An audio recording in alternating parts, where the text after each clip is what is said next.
Welcome back to Vaulted World Secrets. And if this is your first time here, I'm really glad you found us. Thank you so much for spending your time with me tonight. Before we get into it, if you could ask a 3,000-year-old ghost one question, what would it be? Drop your answer in the comments. I read every single one.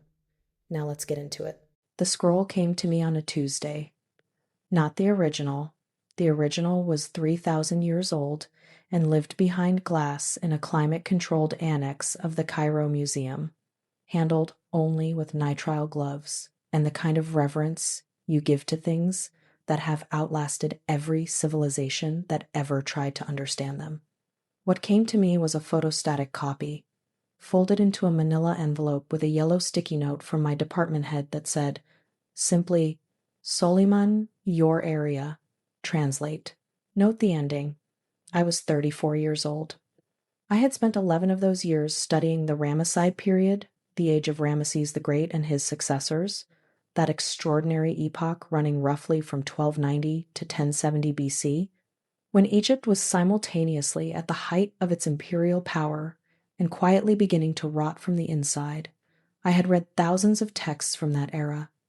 Administrative records, love poetry, medical papyri, tax disputes, the literature of a civilization that wrote down everything because writing things down was, for them, a form of making things real, a form of insisting on existence, a form of saying, this happened, and I was here, and I want you to know it. I had never read anything like this. The text is formally titled, in its own hand, The Complaint of the Ghost to the High Priest Khonsuemheb.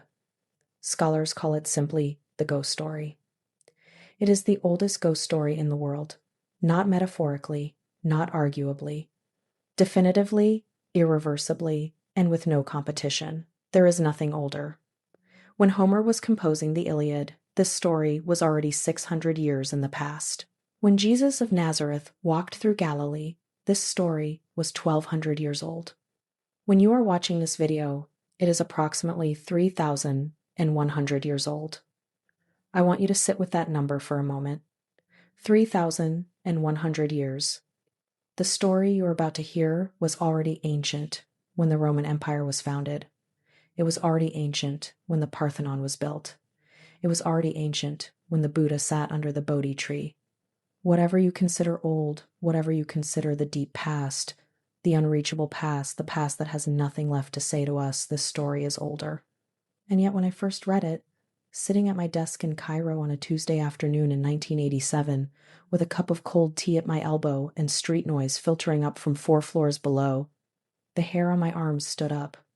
Not because of what was written, because of what wasn't, because of the gap at the end, the place where the scribe's hand had stopped, mid-sentence, mid-word, and never resumed, because of the yellow sticky note. Note the ending. My department head had flagged it. He had read this text and found the ending worth flagging to someone else. There wasn't one. The story just stopped. I set down the photostatic copy. I picked up my pen. I wrote in my journal, in the careful shorthand I have used my entire professional life, why did he stop writing? Then I booked a flight to Luxor. But before I tell you what I found on the West Bank of Thebes, I need to tell you what the papyrus actually says, because the story itself is important. Because the story is the map, and because by the time I was done with this assignment, I could not read it the same way I read it that Tuesday afternoon. The words were the same. The meaning had changed completely. Khonsuemheb, the name means Khonsu is in jubilation. Khonsu being the moon god, the wanderer, the deity of time and healing and the measurement of years, was a high priest of Ammon during the Ramesside period. The text presents itself as his personal account, written in the first person, of a series of encounters with the ghost of a man named Nebusemekh. This ghost haunts a specific tomb on the West Bank of Thebes. The tomb is old, even by the standards of a civilization already ancient. The ghost tells Khonsuemheb that the tomb has been sealed since the time of the pharaoh Mentuhotep, meaning the tomb was already, at the time of this writing, over 500 years old. The ghost has been inside it, sealed, in the dark, for over 500 years at the point when Khonsuemheb first encounters him. And here is the thing I need you to understand before anything else. The thing that distinguishes the story from every ghost story you have ever read or watched or been told. The ghost of Nebusemekh is not malevolent, he is not a demon, he is not a curse, he is not seeking vengeance or punishment or blood. He is something far, far worse than any of that. He is lonely, he is cold, he is forgotten.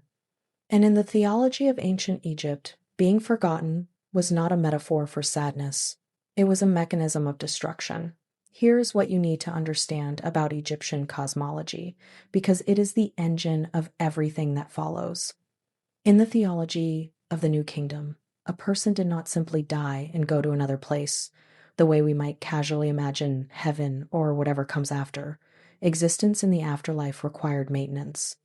It required ongoing ritual attention, from the living offerings of food and water and incense, the periodic speaking of the dead person's name, the preservation of their image in painting and in statue.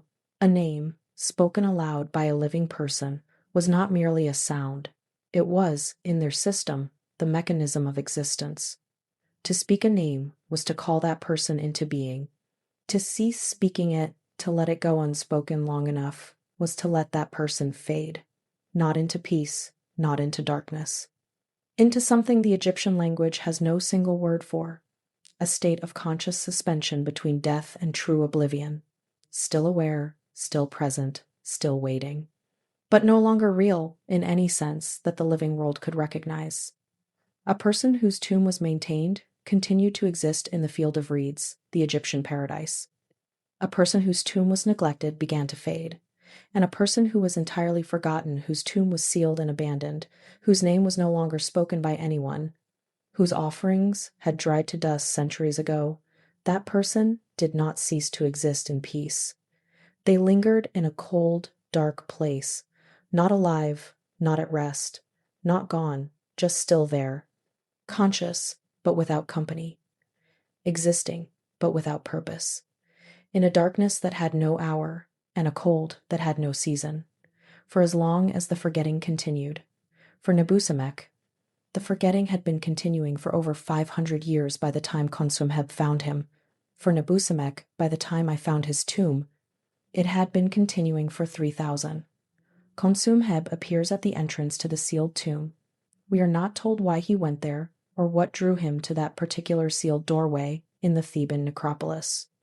The text begins with him already there, already at the threshold, already in the position of witness.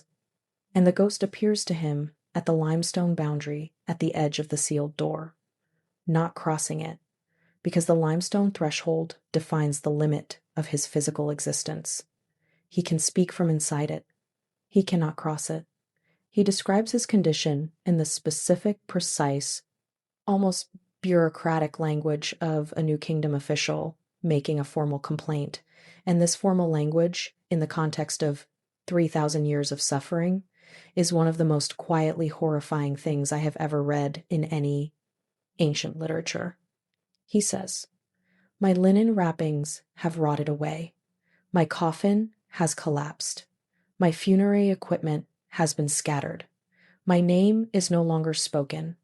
I am cold. I am thirsty. I am forgotten." He says these things in the same order, in the same phrases, every night. Khonsuemheb listens. He does not run, which is the first remarkable thing. He speaks to the ghost. He asks what it needs, and the ghost tells him it needs its tomb to be restored. New linen wrappings, a coffin of sycamore wood, a canopic chest for the viscera, Ushabti figures to serve it in the afterlife. The opening of the mouth ceremony performed again, the ritual that restores the senses to the dead, that reopens the passage between this world and what lies beyond it. It needs, in short, to be remembered, to be made real, to have its name spoken by a living person so that it can continue to exist in the field of reeds, the paradise it has been waiting to reach for 500 years. Khonsuemheb promises to provide these things. He returns the next night. He renews his promise. The ghost returns, night after night, for 6 recorded nights, The priest returns to the sealed threshold, and the ghost describes its suffering, and the priest renews his promise. But notice the pattern: the priest promises and does not deliver. 6 nights of promises, no action. And over those 6 nights, something in the text changes. The ghost becomes more present. Its voice is clearer on the 3rd night than the 1st. By the 4th night, Khonsuemheb can smell it, and he describes this smell in one of the most haunting phrases in ancient literature. The scent of a room that has been closed for so long, it has become its own kind of weather. By the 6th night, he can almost make out its features in the darkness, the outline of a face, the shape of a man who was once a person and is now something suspended between states, becoming more substantial with each night of being witnessed, each night of being attended to, each night of someone standing at his threshold and saying, "I hear you." And then the text ends, mid-sentence, mid-word, the reed pen set down and not picked up again. What happened on the 7th night, the night that is not recorded, is the question I carried with me to Luxor on a Wednesday morning in October of 1987. The light at that hour coming off the Nile is a color I have never been able to adequately describe, somewhere between gold and copper and the specific orange of a coal going out. I had been to Luxor a dozen times before. I knew the smell of the river and the sound of the feluccas, and the way the West Bank cliffs caught the early sun and turned the color of old bone. I had never arrived feeling afraid. I told myself it was the travel. The overnight train from Cairo, the bad coffee at the station, the weight of the leather satchel I was carrying, survey maps, a camera with 2 spare rolls of Kodak film, my journal, a headlamp, spare batteries, a compass, a 50-meter measuring tape, a fine bristled brush for moving surface dust, a hand-drawn copy of the Deir el-Medina tomb registry. I was a professional. I was equipped. I had the permits. I told myself all of this. I crossed the Nile by felucca just after 7 a.m. The boatman did not speak. The water was the color of hammered bronze. I watched the West Bank grow larger, the low agricultural strip, the temple complexes of Medinet Habu and the Ramesseum, and behind them, rising pale and sheer, the limestone cliffs of the Theban necropolis. The Valley of the Kings was up there somewhere, hidden in the folds of the rock, and nestled against the base of the cliffs, like something that had grown there rather than been built, was Deir el-Medina, the village of the workmen, the settlement built to house the artisans and scribes who cut and painted the royal tombs, the most literate community in the ancient world. A village that understood, better than anyone, what it meant to work every day in the presence of the dead. The local inspector assigned to assist me was a woman named Fatima. She had been working the West Bank sites for 15 years and had the permanently squinted expression of someone who spent most of their professional life in bright sun, looking carefully at things other people had walked past without seeing. She shook my hand, looked at my survey maps, and said, "You want the unregistered sector." I said, "How did you know?" She said, "Everyone who arrives with that look wants the unregistered sector." I asked what look that was. She said, without drama, the look of someone who has read something they cannot explain away. The official Deir el-Medina tomb registry lists approximately 600 burial sites, catalogued, numbered, photographed, cross-referenced. The work of generations of Egyptologists stretching back to Bernard Bruyère's excavations in the 1920s. But Fatima had, in her 15 years, identified a sector of the necropolis that did not appear in any registry. A section of cliff face approximately 300 meters north of the main site, past a rockfall that had partially blocked the ancient path. The rockfall, she believed, was not entirely natural. The stones had been arranged, not stacked. It did not look like intentional construction. It looked like someone had encouraged the collapse, had given the hillside a reason to close that particular corridor, had created, using the available geology, a reason for people to turn back. I want to be precise. The stones were limestone. The same limestone the ancient Egyptians used deliberately as boundary material in their mortuary architecture, not merely for construction, but as a cosmological marker, the physical inscription of a border between the living world and the dead one. a limestone threshold, properly consecrated, remembered. It held the boundary not just physically, but in some more permanent sense that the priests of the new kingdom understood, and that I, standing in front of a manipulated rockfall on a hot October morning, was only beginning to. We climbed through on my second morning. The path behind the rockfall continued narrower than the main necropolis paths, less worn, but still visible, the slight depression of ancient foot traffic pressed into the stone. Thousands of years of sandaled feet pressing the same route until the rock remembered them. I always find this affecting, the idea that a path can be so old it becomes geological. That human habit can, given sufficient time, change the physical world. After approximately 120 meters, Fatima stopped and put her hand on my arm. She said, quietly, "There." In the cliff face, partially obscured by a limestone overhang, was a sealed doorway, not blocked with rubble. Sealed, fitted with a limestone slab cut to precise dimensions, 1 meter 20 wide and 2 meters high, fitted with the precision of the highest professional stonework.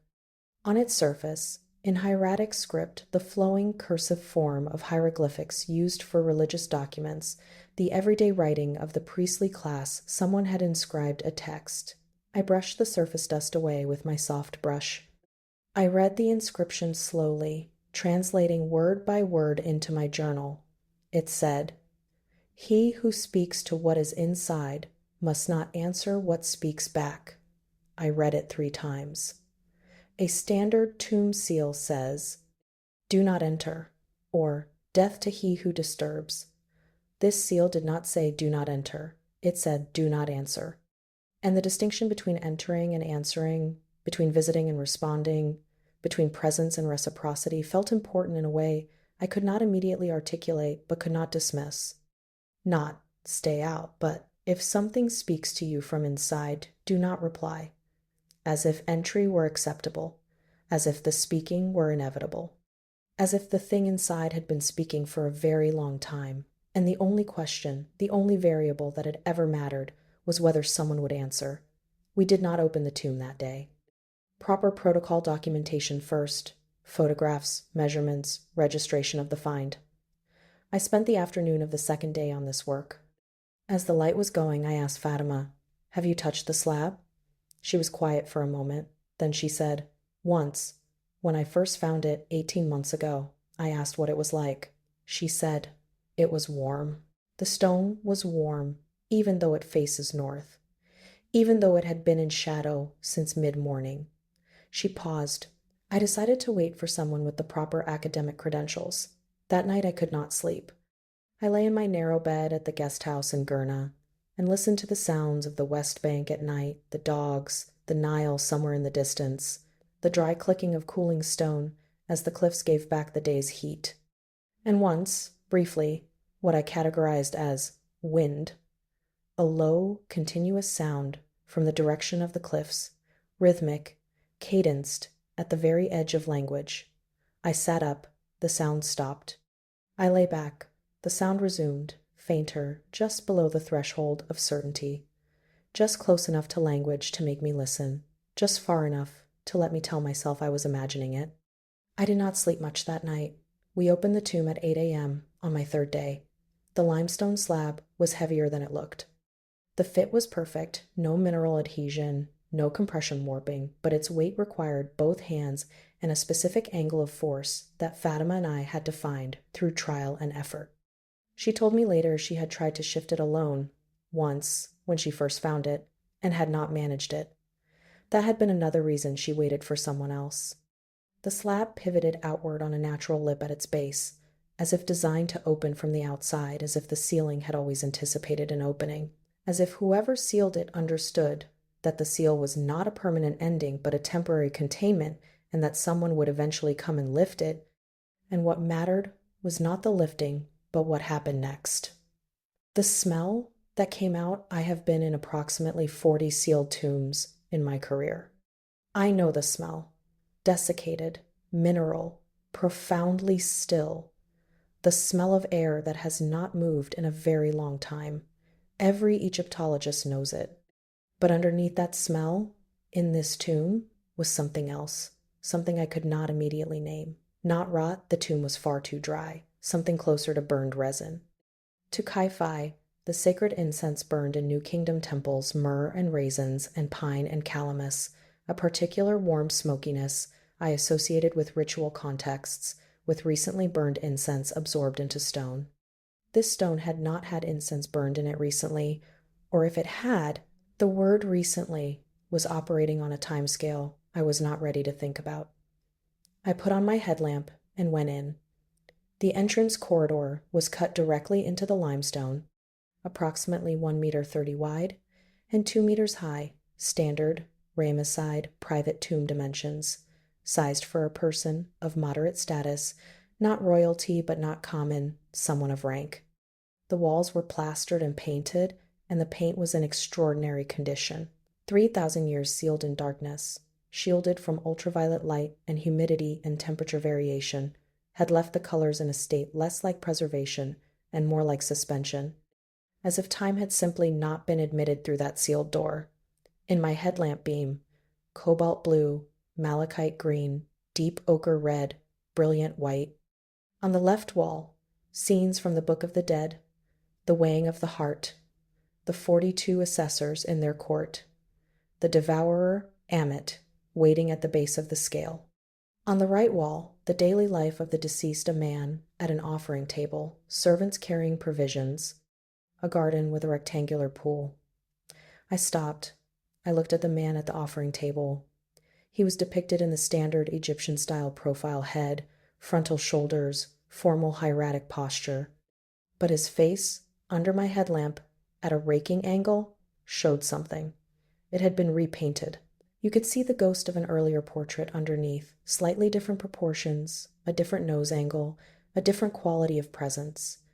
The original face had been painted over with care and skill, using the same pigments, the same hand.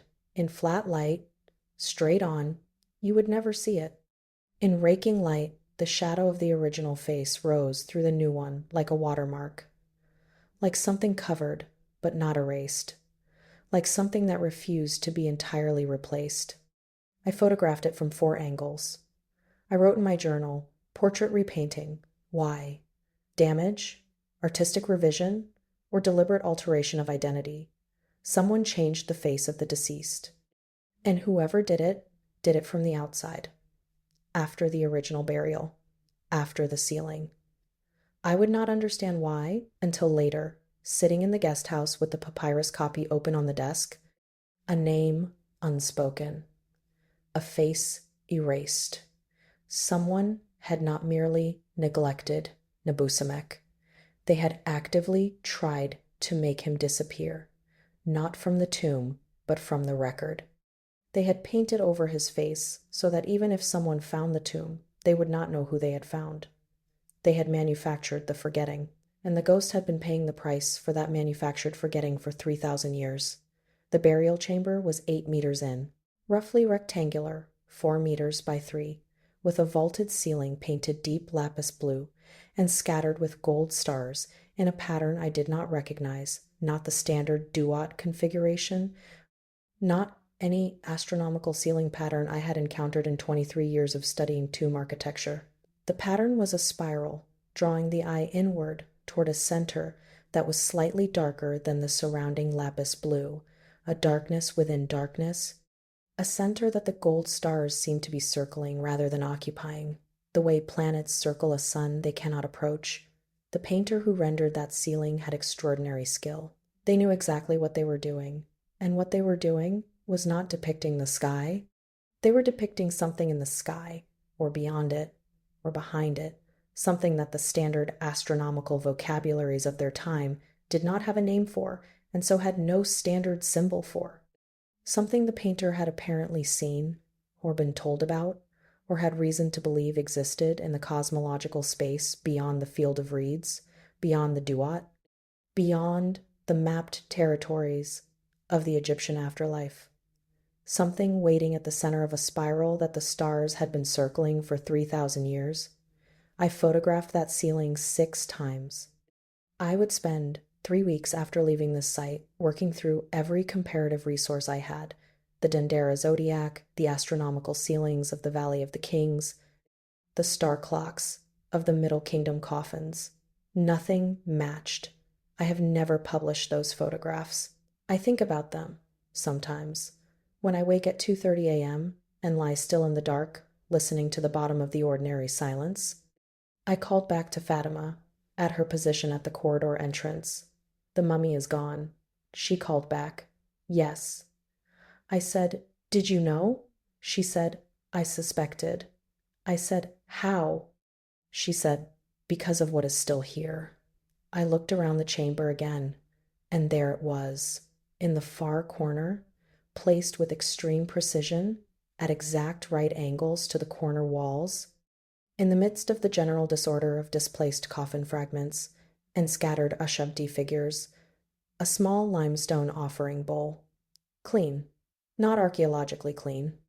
Clean in the way that something is clean when it has recently been washed, when someone recently used water and effort and purpose to clean it. The bowl contained a small quantity of dried grain. The grain was old, but not 3,000 years old. 3,000-year-old grain is black and nearly unrecognizable. This grain was old, but recognizable. Decades. Perhaps 40 years, perhaps 70. Someone had been coming to this sealed, unregistered, unknown tomb within living memory. Someone knew about it. Someone climbed through the rockfall and moved the slab and entered the chamber and placed an offering of grain in a clean bowl for a ghost that had been waiting for 3,000 years. And they had been doing this repeatedly, regularly, until some decades ago they stopped. I wrote in my journal, who was leaving the offerings, and do they know what they were feeding?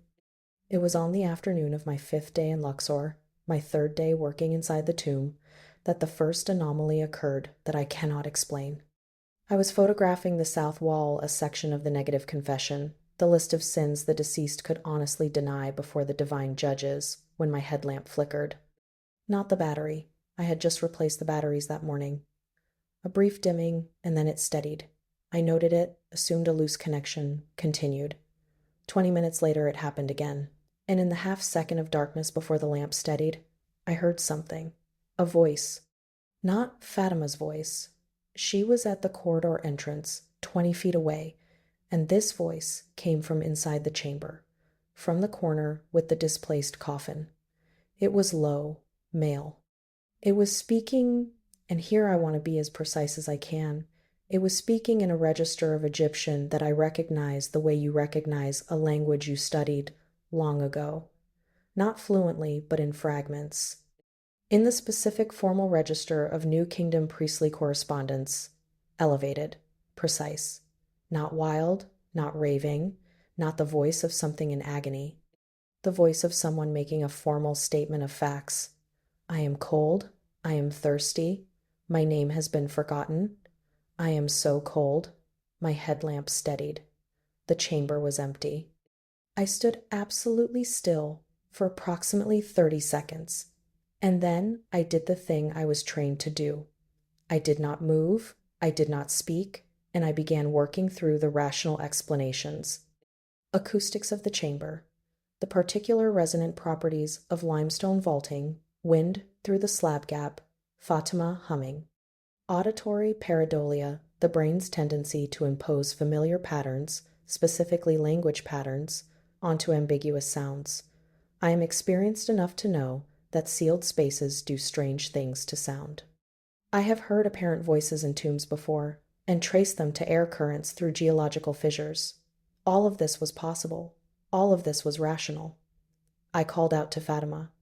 Were you just speaking? She called back. No. Why? I said. I thought I heard something. A pause, longer than it needed to be. She said, yes. Sometimes you hear things in there. Come out for water. Come out for a few minutes. I came out. I drank water. I sat on the warm limestone in the sunlight and looked at the valley below, the green fields and the gray-blue river and the eastern cliffs catching the afternoon light. Everything ordinary, everything beautiful. After a while I said, tell me what you know about this tomb. Fatima was quiet. Then she said, there is a story among the workers here. not a professional story. A family story, the kind that gets passed down. Her supervisor's grandfather worked the early Bruyere excavations in the 1920s. He said the team knew about this sealed door, that two of their Egyptian workers refused to approach it, that Bruyere himself came and looked at the inscription and ordered the sector placed off limits. I said, "Why?" She said, "The story is that one of the workers who came near it began to repeat the same phrase over and over in the middle of ordinary conversation in a language none of the other workers recognized. He would say, 'I am cold, I am thirsty, my name has been forgotten.' He said it without knowing he was saying it. When people told him later, he had no memory of it. The sun was going behind the cliffs. The shadow was falling down the hillside toward us. I said, 'The inscription, do not answer what speaks back.' Fatima said, 'Yes.' I said, 'I did not answer.' She said, 'Good. I want to return here, briefly, to the text, because the papyrus gives us something extraordinary if you read it with the attention it deserves, not just a ghost story. A set of instructions, and a warning embedded in a pattern that I had not, until those 6 days in that tomb, fully understood. The ghost does not simply describe its suffering. It describes it in the same phrases, every night. The same 4 phrases, in the same order, with the same cadence. I am cold, I am thirsty, my name has been forgotten, I am so cold. This is not the behavior of a being expressing itself. This is the behavior of a being transmitting. That has a specific set of information it needs to convey, and it transmits that information on a loop, because the loop is all it has left. The loop is what remains when centuries of isolation have reduced a human personality to its most essential, most concentrated, most desperate core, the 4 facts of its existence: the cold, the thirst, the name, the cold. And the crucial thing about a transmission is that a transmission does not stop when there is no one to receive it. A transmission continues. It has always been continuing. It will continue until something receives it and responds. Khonsuemheb received it 6 nights running. He stood at that limestone boundary and received it, and he promised to respond. He promised food, new linen, a restored tomb, the speaking of the name. He promised all of it, 6 nights of promises. And the ghost, over those 6 nights, became more real. Its voice more distinct, its presence more physical. Because the attention of a living person, the presence of a living witness, was itself a form of the offering it needed. Each night, Khonsuemheb came back. He was saying, "I know you are here. I know you exist. I am here too." And each night he said that, the ghost became, by some increment, more. The 6th day in the tomb. This is what I need to tell you carefully. I was alone in the burial chamber. Fatima was at the corridor entrance, as always. I was on panel 14 of the south wall sequence when I noticed that Fatima's silhouette had moved into the corridor. She was perhaps 5 meters inside, where before she had been at the entrance. Unusual, but not alarming. I continued to panel 15. I photographed it. I looked up. She was closer.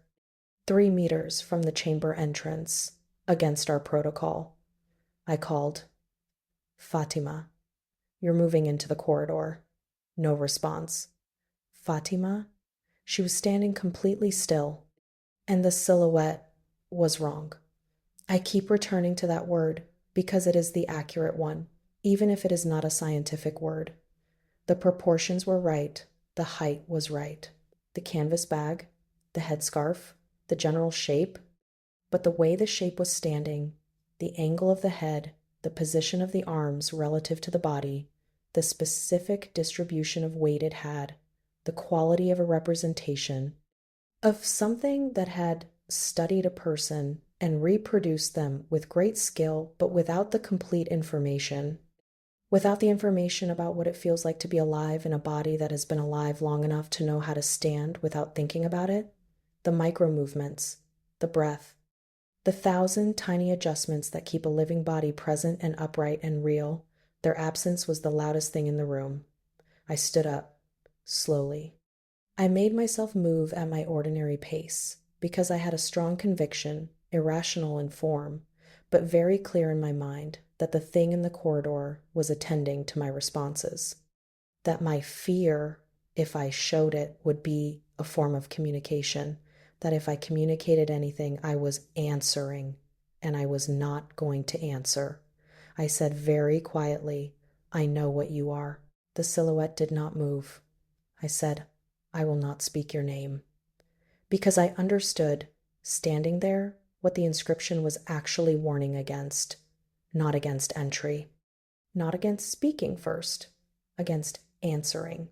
Because in the Egyptian cosmological system, an answer was a different act than a statement. An answer acknowledged the speaker. An answer said, "I hear you. You are real, and I am responding to your reality." And in that exchange, in the moment of reciprocity, the one who answered became woven into the existence of the one who had spoken, no longer a witness, a participant, no longer safely on the living side of the limestone boundary, in two places at once. I walked toward the corridor entrance at my ordinary pace. The silhouette stepped back. One step, two, three, retreating ahead of me, maintaining a constant distance, and each step was wrong in precisely the same way the standing had been wrong. The mechanics of human backward movement have a specific signature: heel rising, knee bending inward, weight transferring, torso compensating the physics of a body that has performed this motion 10,000 times without thinking, that has internalized its own movement over a lifetime of practice. These steps had none of that. They were an approximation. The answer to the question, "Show me what a person looks like when they walk backward," correct in outline. Wrong in everything underneath. I stepped out of the corridor into the morning light. Fatima was standing 20 feet away in the shade of the overhang, eating bread from her bag. She looked up. She had not moved from that spot. I looked at the entrance to the corridor behind me. I looked at the piece of sunlit ground where the silhouette had stood. I said, "The south wall is fine." I sat down and drank half my water bottle without stopping. Fatima watched me. Then she said, quietly, "No drama, no elaboration. You need to go back to the guest house." I said, "I know." She said, "I'll file the resealing recommendation." I said, "Let me write the report first." She said, "Write it anywhere that is not here." Before we left the site that afternoon, I fitted the slab back into its frame with both hands, checked that the seal was flush, and stood looking at the inscription for a moment before I turned away. I went back to the guest house. I sat at the small desk. I opened the photostatic copy of the papyrus, and I read it again from the beginning, with the attention of someone reading for survival rather than for scholarship, and I found what I had missed, what everyone had missed, what the scholarly literature had politely described as the repetitive quality of the ghost's speech, as if repetition were a stylistic choice rather than a technical specification. The ghost transmits. It does not express, and a transmission does not stop when there is no receiver. It continues. It has been continuing for 3,000 years. The limestone boundary of the tomb defines the limit of its physical presence, but sound does not respect limestone. Sound moves through the world, as it always has. And what I realized, sitting in that guest house room, with the sounds of the living West Bank outside my window, was that the warning on the seal was not about what happens inside the tomb. It was about what happens after. It was about the moment when the transmission reaches you. When you hear, at the bottom of ordinary silence, below the traffic, below the breathing of your house, below the sounds you know, a voice saying 4 phrases in the same order, always the same 4 phrases, and you understand what it is asking, because it is not asking anything frightening. It is not threatening you. It is not demanding anything that a person of conscience could easily refuse. It is saying, "I have been cold for 3,000 years. I have been thirsty. No one has spoken my name. I am so cold." And if you have any compassion at all, if you are, like Khonsuemheb, a person who cannot witness suffering without being moved by it, the simple human response is to say, "Yes, I hear you." I'm here, you are not alone. Khonsuemheb listened for 6 nights, and on the seventh he answered. We know this because the text ends mid-sentence. We know this because the pen was put down carefully and not picked up again. We know this because the sentence that was never finished begins with the words, I, Khonsuemheb, high priest of Amun, do on this night speak the name of, and then nothing. The name. He was going to write the name. He had lifted the pen to write the name he had just spoken aloud, the name that he had promised for 6 nights he would speak, the name that would weave him into Nebusemekh's reality and make him something more than a witness. He had spoken it. And after that, after the completing of the exchange that the seal inscription had warned against for 3 millennia, he could not finish the sentence, because finishing the sentence would have required him to be entirely here, entirely present in the world of the living, and he was no longer entirely present in the world of the living. I understand why he answered. I need to say that clearly. He was a trained professional and a person of extraordinary discipline, and he understood precisely what he was doing, and he did it anyway. Because the weight of witness suffering, if you are a person of conscience, becomes after a certain point not something you carry, but something that carries you. Because the human capacity for compassion is not a choice. Because standing at the boundary of 3,000 years of cold and thirst and forgetting, hearing the same 4 facts of abandonment spoken to you night after night, and saying, I know you are there, and I choose not to acknowledge you because the acknowledgement is dangerous, that is not professionalism. That is cruelty. He could not be cruel. I came closer than I want to admit.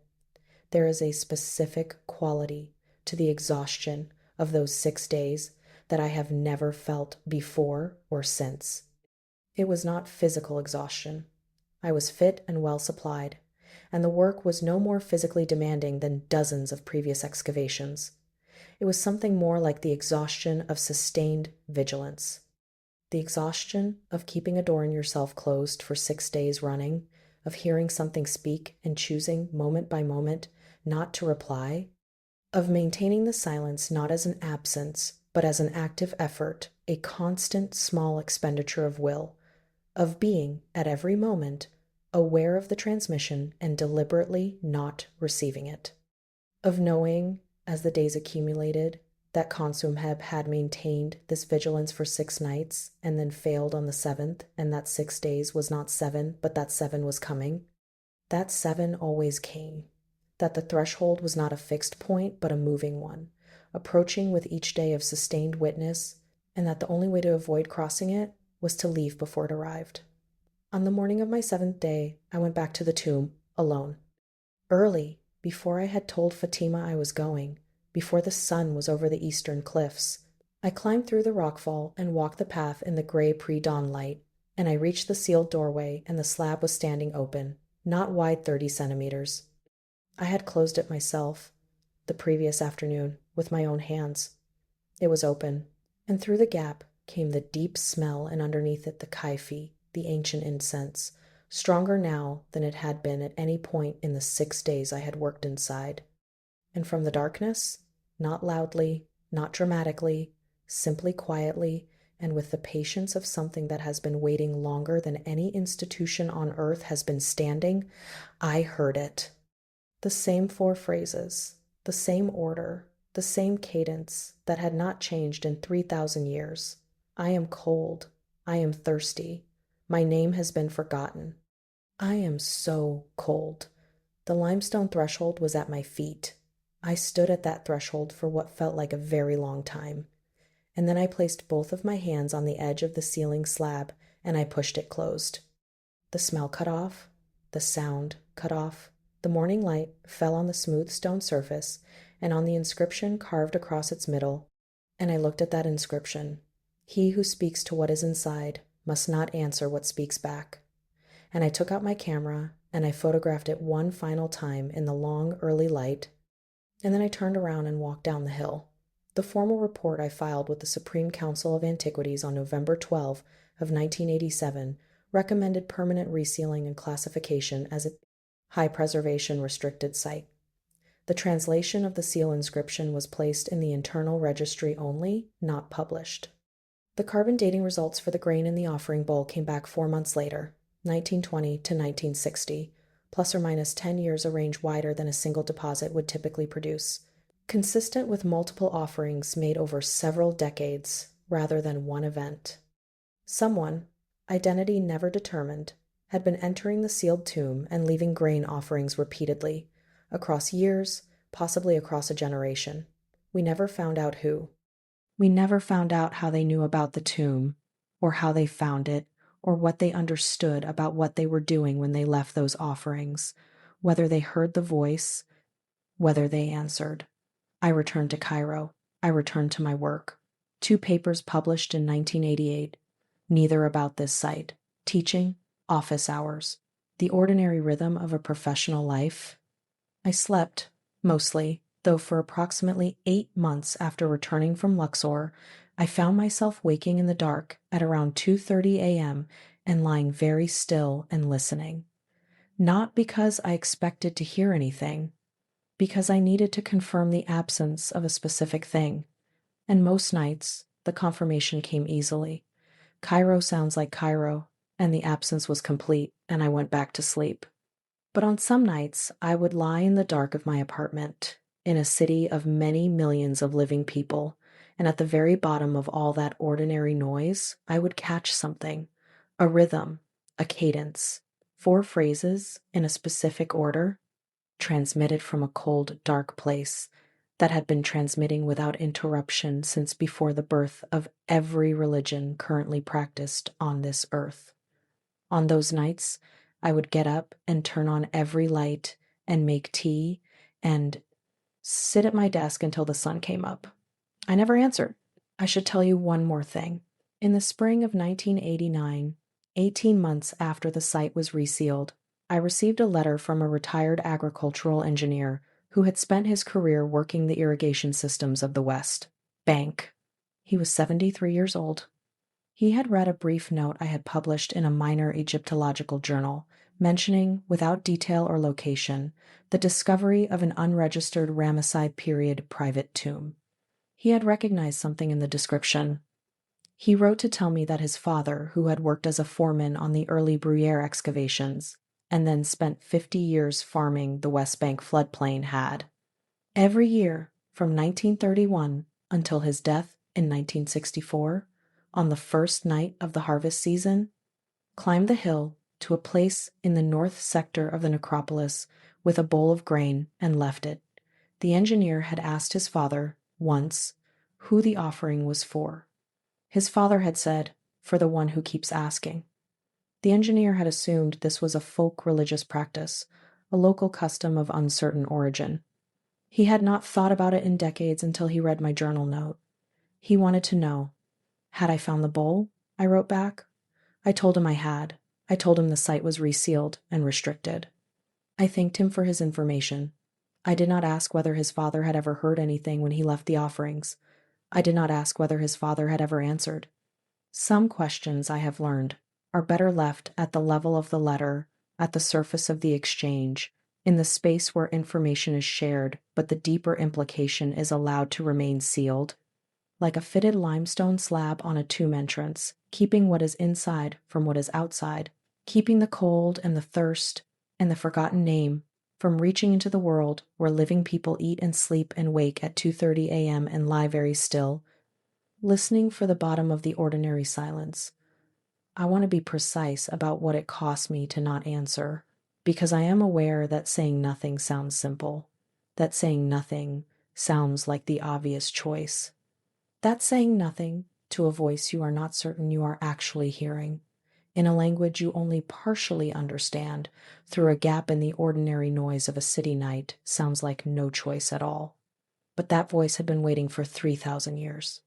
And when you have spent 6 days in its tomb, when you have seen where it lives, and seen the scattered ushabiti and the clean offering bowl, and the face that someone painted over because they knew that faces can be changed, but the person underneath cannot, when you have heard it say, I am cold, I am thirsty, my name has been forgotten, and you know, with the part of you that is trained and professional and rational, that the only thing standing between this entity and whatever comes next for it is the silence of the living. It does not feel like no choice. It feels like choosing cruelty. Every single time. Khonsuemheb could not choose cruelty. He had 6 nights to practice, and on the 7th, he put the pen down. The tomb is resealed, the limestone boundary holds. As of the date of this account, Nebusemekh has been waiting in that sealed dark space for approximately 3,100 years. He is still transmitting the same 4 phrases, the same order. He has been transmitting since before the founding of Rome, since before the Greek alphabet existed, since before the birth of any living religion, any surviving language, any nation-state currently on any map. He will be transmitting after all of those things are gone. He has no concept of giving up. He has no concept of silence as an answer. He does not understand, in the way that living beings understand time and its passage, that anything has passed at all.